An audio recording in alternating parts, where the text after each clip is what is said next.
The largest of all mega movers is the Panama Canal. For a century, it's been the shipping shortcut of the world.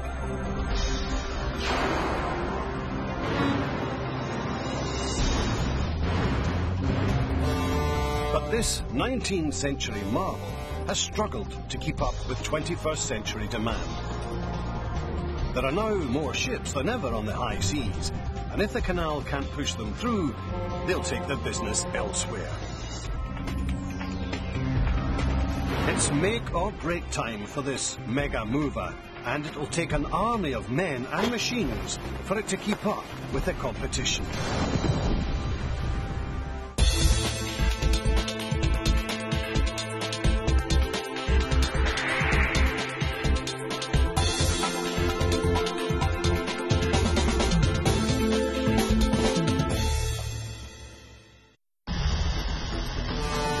Ships the size of skyscrapers can haul massive loads and often face tight deadlines. And they're jam-packed in one of the world's busiest waterways, the Panama Canal. Nearly 200 million tons of goods, from food to electronics to fuel, cross this narrow waterway each year. Sliced through Central America, the canal links the Atlantic and Pacific Oceans. Instead of a 4-week trek around South America, it allows vessels to cut across in 10 hours. But that's not all. This engineering marvel also does something incredible. It lifts ships 25 meters up and over a mountain range. The man-made passage is a massive mega mover, powered by an ingenious lock system and a team of mighty machines. Stretching for 80 kilometers, it boosts ships nearly 8 stories up and across an entire country. 2 lanes, each made up of 3 narrow lock chambers, lift or lower ships on each side. In between the locks, vessels must tackle sprawling Gatun Lake and the snake-like Gaylord Cut. But the canal is more than a shortcut. It's also a business. And these ships are customers, paying up to $250,000 US for one-day transit. Now the aging canal is facing its biggest challenge in a century, keeping up with modern-day demand. The number of ships using it has skyrocketed from 1,000 a year in 1914 to 14,000 today. Delays and congestion are common, so more and more ships are turning to the competition, the Suez Canal in Egypt. This wider, deeper waterway can handle more traffic and larger ships. If Panama wants to keep pace with its competitor, it'll have to push through more ships than ever before. 2 giant vessels are speeding towards it from opposite directions, and both will push the canal's machines to their limits. The southbound container ship, the Metty Maersk, is heading from the east coast of the United States to the Far East, and she's anxious to be on her way. Stretching 300 meters long and 30 across, she's classified as a Panamax, the largest ship the canal can handle.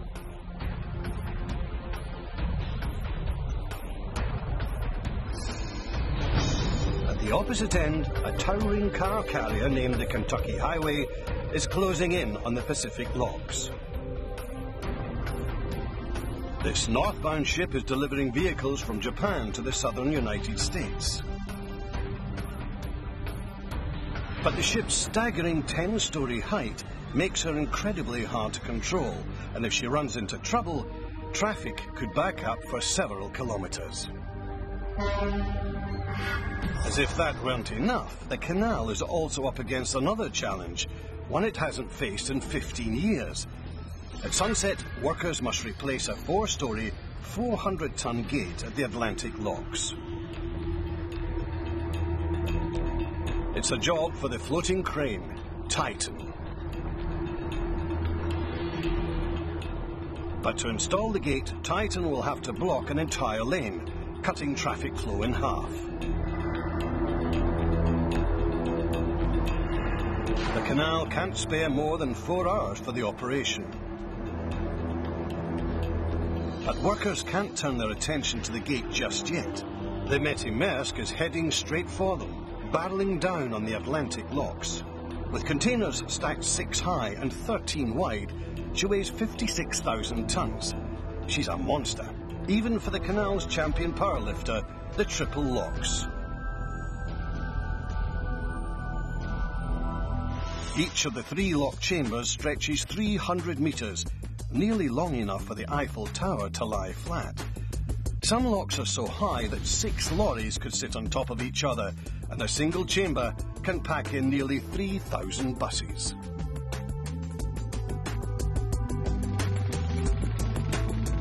When they were built, the locks were the largest in the world, but today's vessels, like the Metty, push them to their limits. The container ship will have just 5 metres to spare at either end, and only 60 centimetres on the sides.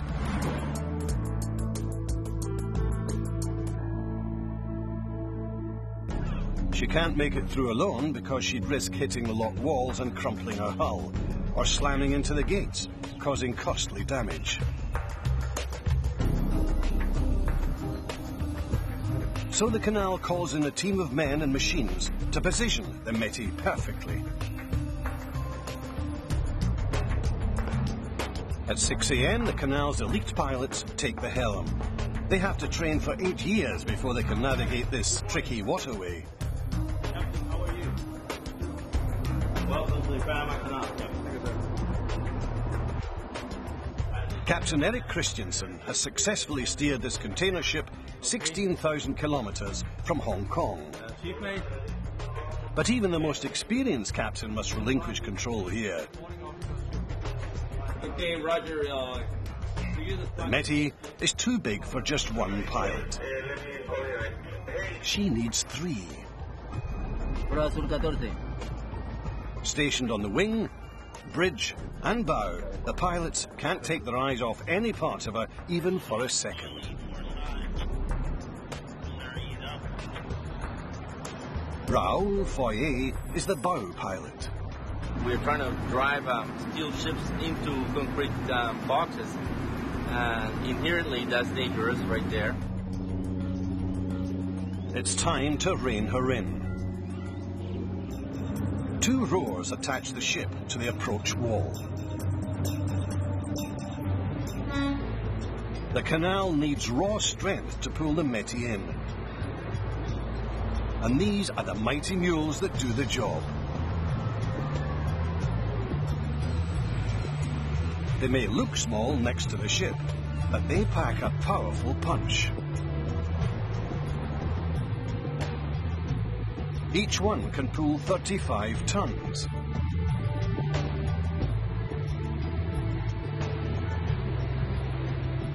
But at 56,000 tons, the Metty's so heavy that 8 mules strain to pull her forward without smashing the sides.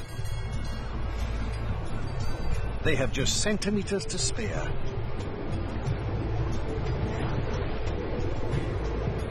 The bow pilot orders the mules to tighten or loosen their cables to control the ship's speed. So what I'm doing is basically playing with vectors, like in school, and so I'm, pulling, letting go a little bit on one side and pulling on the other side.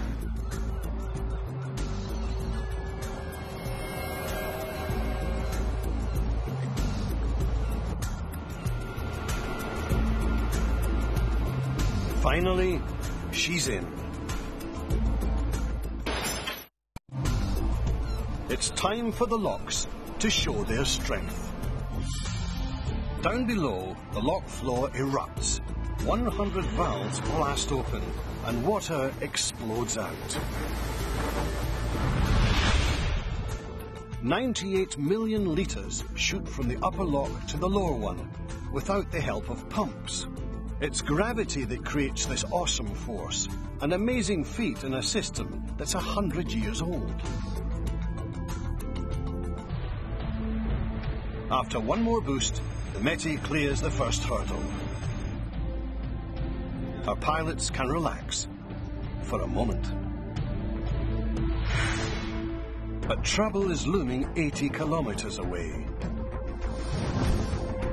The canal is about to take on the northbound car carrier, the Kentucky Highway, a ship even trickier than the Métis Maersk. The canal's machines must perform perfectly, or they'll lose control of her. And this backed-up waterway can't afford any accidents. The Kentucky Highway speeds towards the Panama Canal's Pacific locks, set to enter early the next morning. Packed with expensive new automobiles, she's paid canal authorities nearly $200,000, and she's a top priority. Her crew is depending on the canal pilots to keep their precious cargo safe. But the Kentucky Highway has just 72 hours to get these goods to the east coast of the United States. Luckily, this car carrier is more than a mega ship. She's also a speed demon. Because her cargo is lightweight, she sits high in the water. That means less underwater resistance and a lot more speed. But being lightweight and tall creates two major flaws. With less ballast, she's difficult to control, and in bad weather she wobbles and could tip over. Before sunrise, the Kentucky Highway pulls towards the Pacific locks. This approach is as hard as landing a jet on an aircraft carrier. The canal's crews and mighty machines are ready and waiting. But one of the ship's trademark flaws rears its ugly head. The canal's machines lose control, and the ship slams into the wall.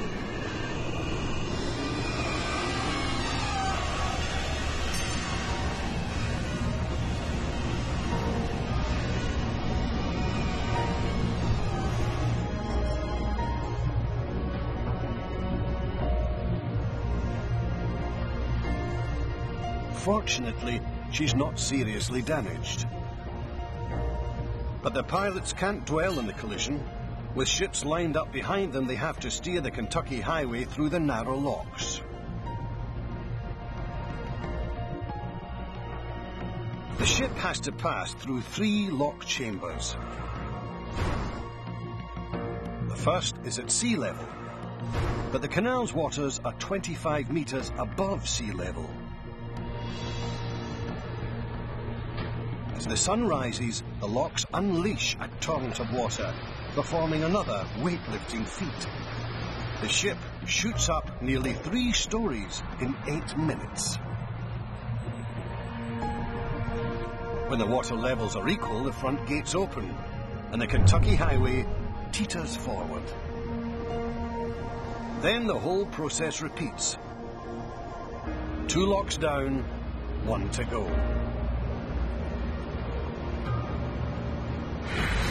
The canal has to deal with a different challenge at the Atlantic locks. A 400-ton gate is ready to be installed, and the canal can't perform this major maintenance without a power lifter. This is Titan. Standing 23 stories high, it's a floating crane on a tight schedule. Gate installation used to take 10 hours, but tonight, Titan will attempt it in 4.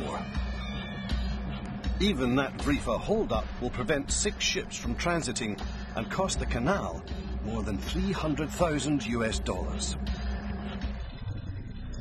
The operation won't be easy. Titan has to connect the gate in 2 places. The first is underwater where the gate pivots, and the second is above water on a narrow hinge. And each gate is enormous, standing an average of 6 stories high and weighing as much as 3 747s. Before Titan can get started above water, the canal's divers need to make sure everything's ready below the surface. The head diver takes the plunge. His sidekick, a motorized diving camera, is lowered in after him. With other divers watching from above, the head diver checks the lock wall. It has to be in perfect condition for the gate to be watertight. Then he goes down to the very bottom to make sure the underwater pivot point, called the pintle ball, is clear. Any rocks or debris could block installation. Everything's set. The divers are done for the day. But the motorized camera remains on site, just in case.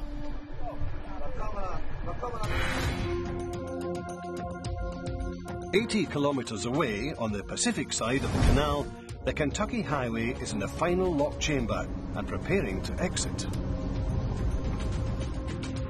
Mules no longer control the ship, and in these narrow confines, the risk of collision is high.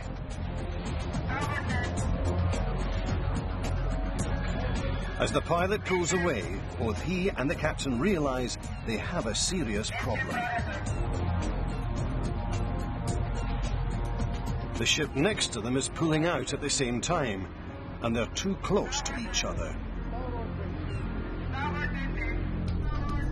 Suction pulls both of them backwards. Should they collide, the Kentucky's hull could be sliced open and the ship could sink. The ship's displaced enough water to fill 12 Olympic-sized swimming pools.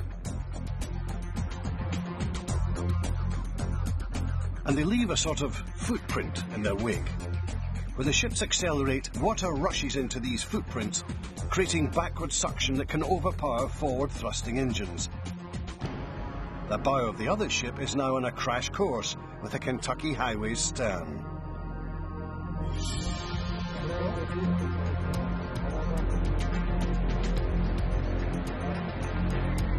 The Kentucky Highway is sandwiched between the approaching ship on one side and moored vessels on the other.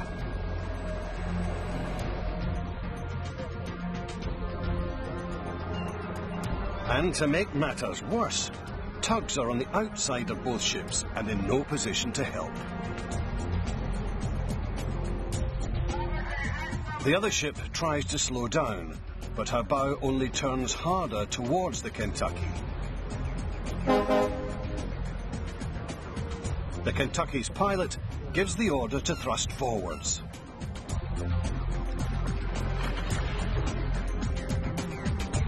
All anyone can do now is wait and hope.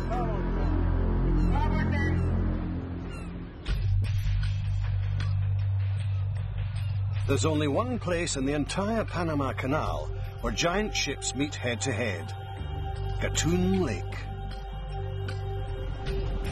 The container ship, the Métis Maersk, has just entered it. This is the only stretch wide enough for two-way traffic. The lake is big, and canal workers can only maintain a safe depth in a small section of it. Turns here are so tight that ships are often on a collision course. Starboard 20. And with a record number of container ships in the lake, the pressure is on to navigate perfectly. Visibility is crucial here, but today it's raining.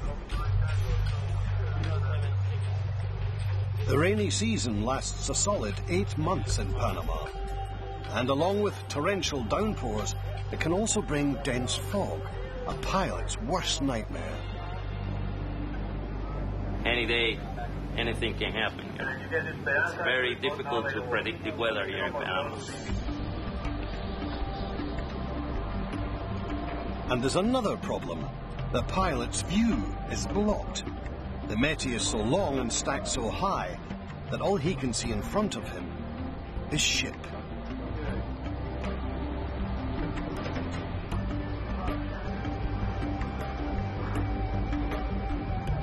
he uses buoys in the lake to navigate. Usually he can see 8 buoys, but because of the rain, today he can see only 3.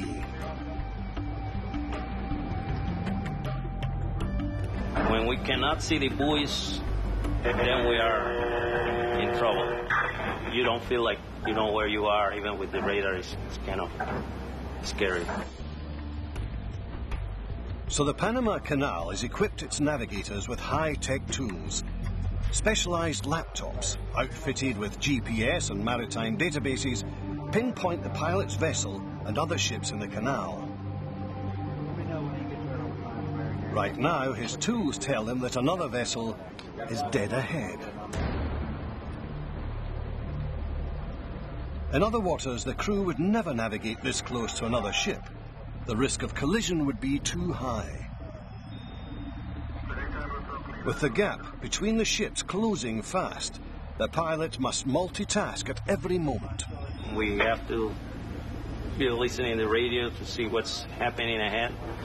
If the visibility is reducing or it's increasing or if the times are changing, we have to be listening to the radio all the time and be aware of the weather. Midship, steady. Steady. What's your heading now? 128.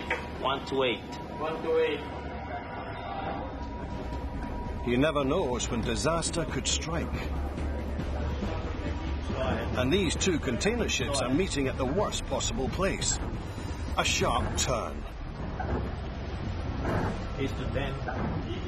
Midships. Midship. The pilot increases the Métis speed for better control and a faster turn. Try to stay away from him, looking at the buoys and not too close to the buoys, not too close to him, just try to stay in the center. Everyone watches apprehensively. Both pilots have huge blind spots. The Métis pilot can't even see the other ship until it's less than 100 meters away. But the 2 massive vessels make it.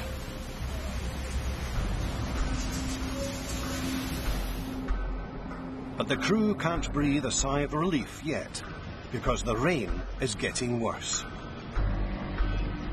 I said that there is no visibility here in Gatun Reach, over. In zero visibility, ships need to stop completely. Even with GPS, navigation is impossible. Waiting for the weather to lift could take all night. The rain has already put the Métis Maersk and her goods behind schedule. The canal can't afford another delay. The Métis is a high-paying customer, and the canal has promised her passage by day's end. The pilot calls to a vessel ahead, hoping for good news. Yeah, okay, is that getting worse or improving over there? Well, for me it's getting worse. It was better by some problem, but now looks like it's going to lighten up from east to west. I can see the east go up better than I can see the west. Okay, Roger. Seems like it's improving around here, but you said it's getting worse over there. So. With the narrowest, most difficult part of the canal fast approaching, the pilots must hope for the best and prepare for the worst. The link between the Panama Canal's Gatun Lake and the Pacific locks is called the Cut. It's the one stretch that intimidates even the most experienced navigators. This link is terrifyingly narrow, with sharp twists and turns.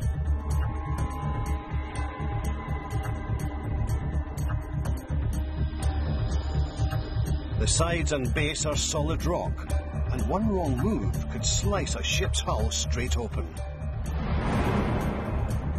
That's what happened to this bulk carrier in 2001. It scraped bottom and the hull flooded, partially sinking the ship. Blasted directly through the continental divide, the cut sits on 2 tectonic plates, and constant geologic activity has created especially unstable rock. As a result, several 100 million tons of soil above ground tumble into the cut every year. The only way to keep the passage clear is with the world's biggest underwater earth movers. This demolition duo is made up of Baru, one of the newest, most powerful drill barges on the planet, and the Christiansen, the biggest dipper dredge boat in the world.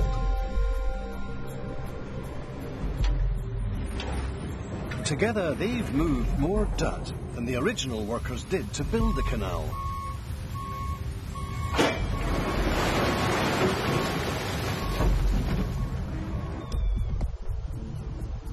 And now they're on a mission to make it bigger and better. Between them, they'll prepare the canal for the next generation of super ships. Container ships like the Savannah Express are 30 meters longer than the Métis Maersk and almost 10 meters wider, and vessels are getting bigger. There are more orders for post-Panamax, the larger size, the ones that cannot fit through the canal. Those are the ones that are in order, and so if we don't follow along with those trends, we're going to be left behind. Panama is already losing customers to the Suez Canal, the only other shortcut between Asia and the US East Coast. That route takes longer, but the Suez is bigger and, by some accounts, cheaper.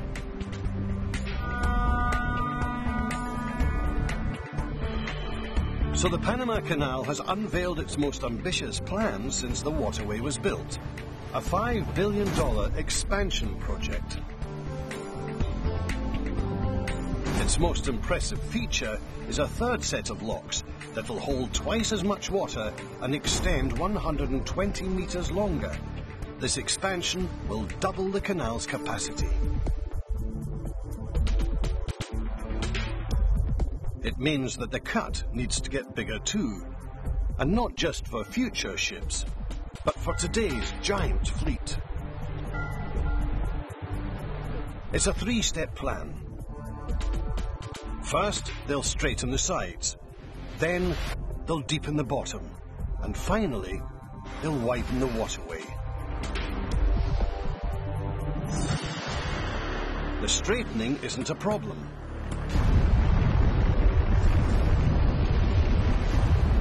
Land-based crews obliterate the cut sides with explosives.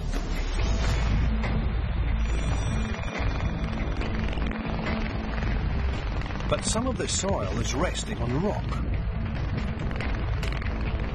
So, for step 2, deepening, the canal needs its rock star, Baru. Just 3 months old, this high-tech drill barge is the pride of the Panama Canal. Its deck alone is bigger than 2 tennis courts. It stands 10 stories high, and its powerful drills can dive more than 25 meters. Baru's underwater mission is to plant explosives 14 meters below and detonate them.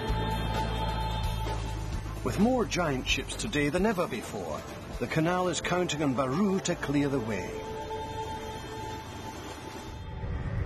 The drills shoot downwards until they hit bottom. Then they bore a further 9 meters deeper. Next, it's time for the explosives. Each of these yellow tubes contains 3 kilograms of explosive, but workers need to pack more than 60 kilograms into the bar. They attach a detonation line, and the explosives head underwater.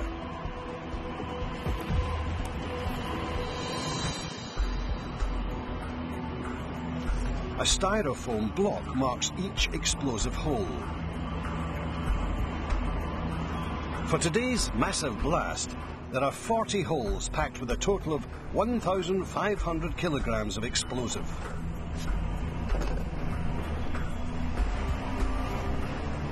Workers then have to get out of the way. They have just 5 minutes to get clear.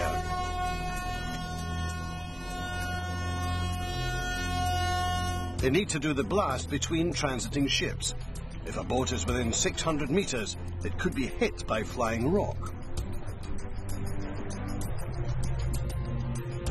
The countdown begins.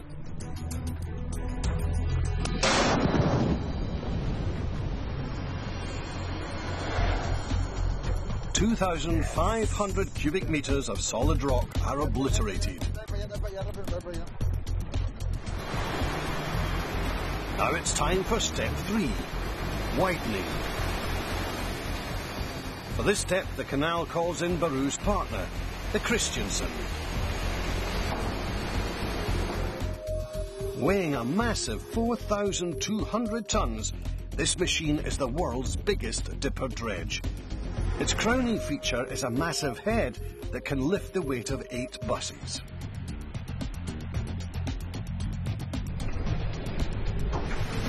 It works non-stop to deepen the cut, continuing a century's worth of dredging.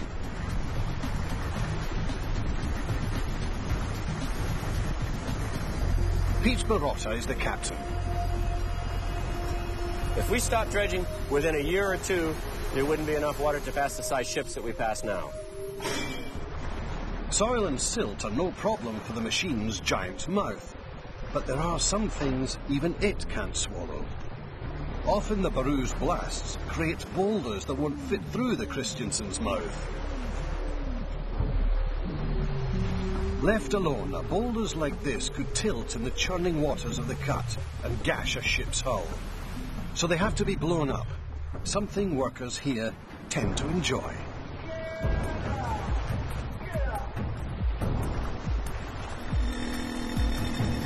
The claw holds the boulder steady and workers drill straight into its center.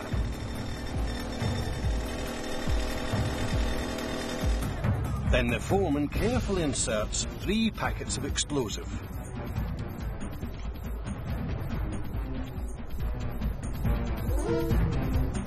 The boulder is lowered just below the water's surface for detonation.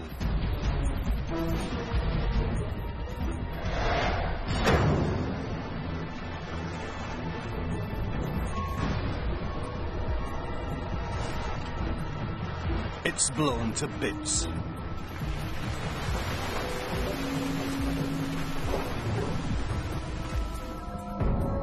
The cut is ready for the Kentucky Highway.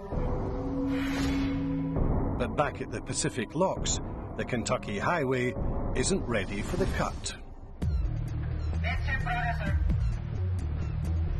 The car carrier is on a collision course with another ship.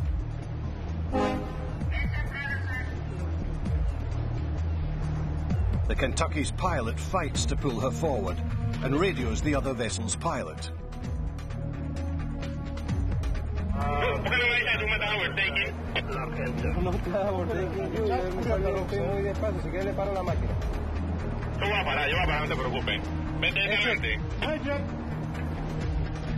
The other ship stops, and finally the Kentucky stern clears. But it was far too close for comfort.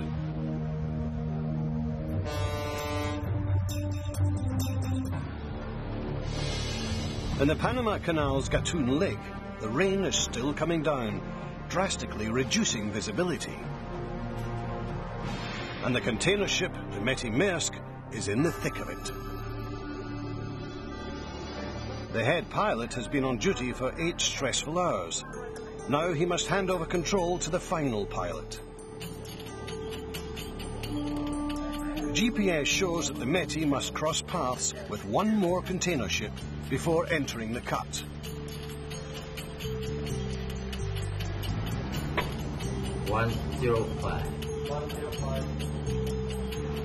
As the ship approaches, the pilot expertly navigates past it. The Metty has finally reached the end of Gatun Lake. Next, it's the cut. But the bad weather has put her behind schedule. Even if things go perfectly, she may be stuck in the canal all night. And she can't power ahead yet because the Kentucky Highway is entering the cut on the opposite end. The car carrier has paid a premium to get through faster. But she's even harder to handle in the cut than she is in the locks. On sharp turns, the front looks perfectly stable, but the tail swings drastically and tilts. The Kentucky encounters her first hard turn. All the time you worry. You have to keep an eye, especially with these car carriers.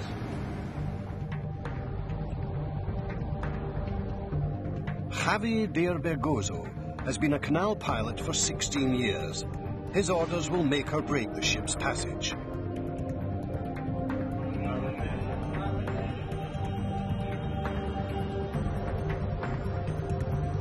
The ship is leaning hard behind the bridge, but the pilot doesn't look back. He needs to concentrate on the route ahead and rely on instinct to steer the stern. The Kentucky Highway clears the first turn, and then 3 more. At the end of the cut, she faces one final test. She has to squeeze past the demolition duo just 45 meters away. She sails past safely. This is where the cut ends and the lake begins. But half of the canal still lies ahead of the ship, and daylight is fading fast.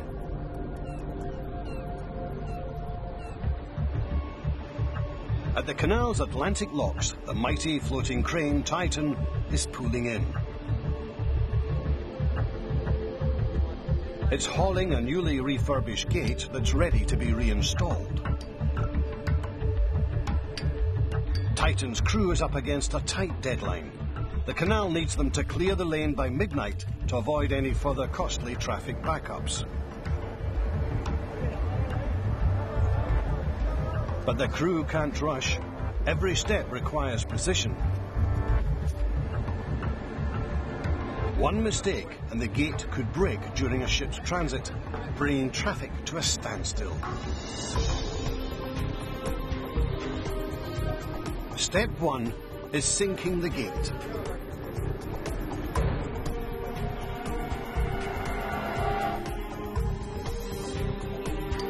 Next, Titan has to balance the gate on the pintle ball, the bottom pivot point. Titan's powerful hydraulic lifts push the gate forward.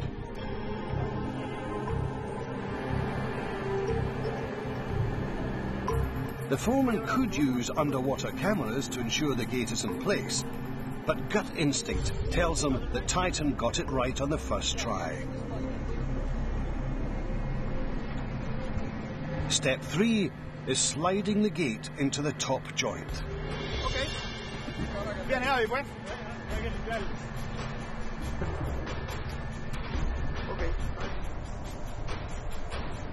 The crane needs to get the gate perfectly level for it to fit properly. The margin of error is just 1/10 of a millimeter.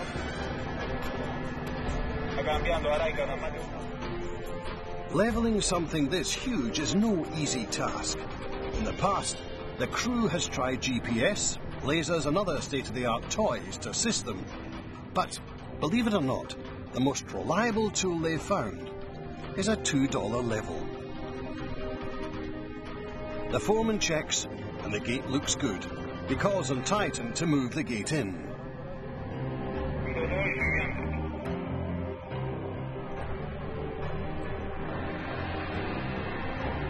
The first attempt doesn't quite succeed.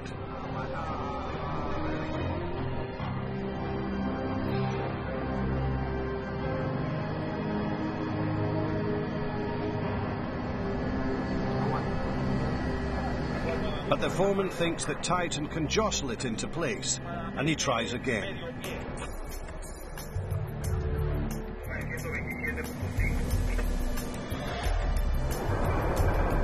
Suddenly, he tells Titan to stop. The crane barely brushed the gate against the lock wall, but it was enough to crumble concrete. crew members begin to question whether the gate was sitting correctly to start with. Luckily, a diver is standing by, and the underwater camera gets in on the action.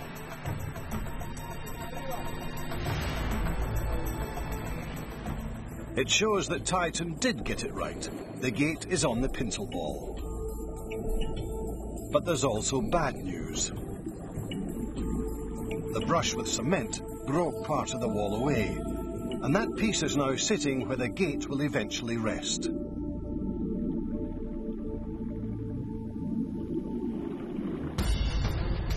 Right now, the foreman can't worry about that. He needs to focus on attaching the joint. It's frustrating work. A task that can take as little as 30 minutes has now taken twice that, and the gate isn't even in place. The workers are feeling the pressure, and ships are fast approaching. They say that Titan has never had this much trouble aligning a gate. The entire operation is behind schedule, and if Titan can't get this gate in on time, the backups will stretch into both oceans.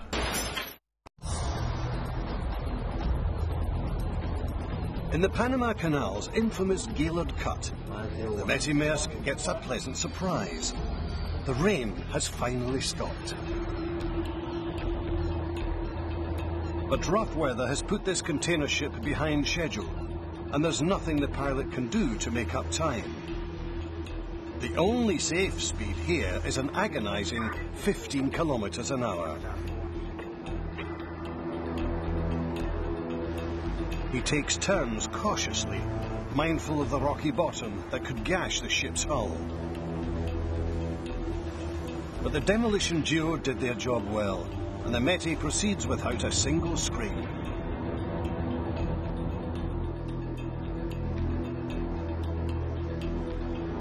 When she reaches the Centennial Bridge, the Betty Maersk has made it through the cut. The Pacific locks are up next.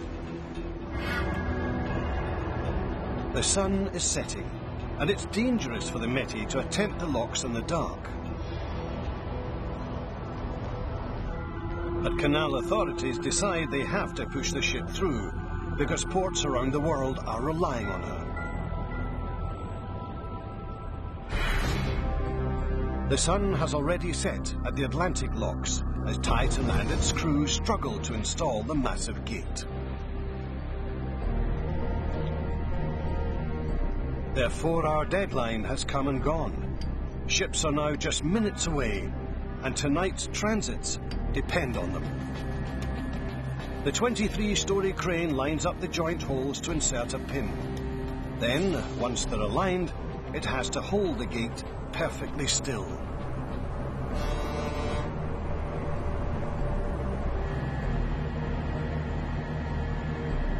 The fit requires a little wiggling.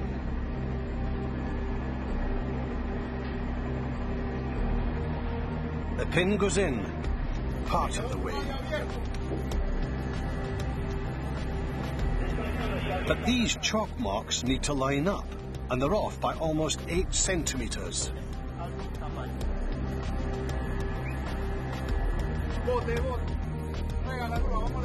The workers need to rotate the 225-kilogram pin.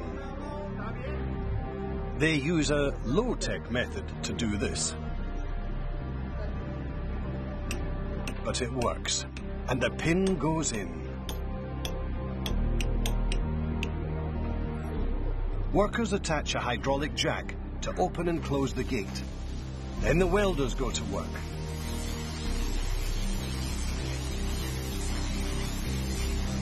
After a grueling 4.5 hours, the 400-ton gate is set. Now it's time to see if it can stand on its own. Titan's claw releases, and the gate remains standing and secure.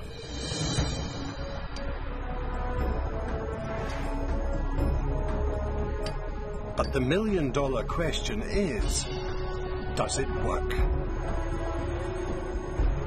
The powerful gate hits the chunk of concrete and crushes it. Nothing is getting in this gate's way tonight.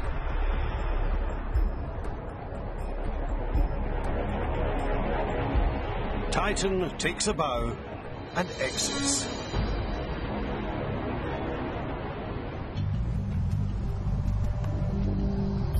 The Kentucky Highway pulls into the Atlantic locks without a scratch.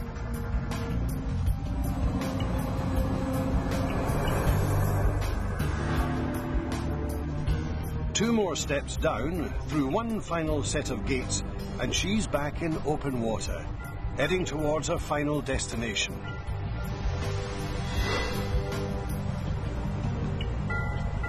The canal has saved her 4 weeks at sea.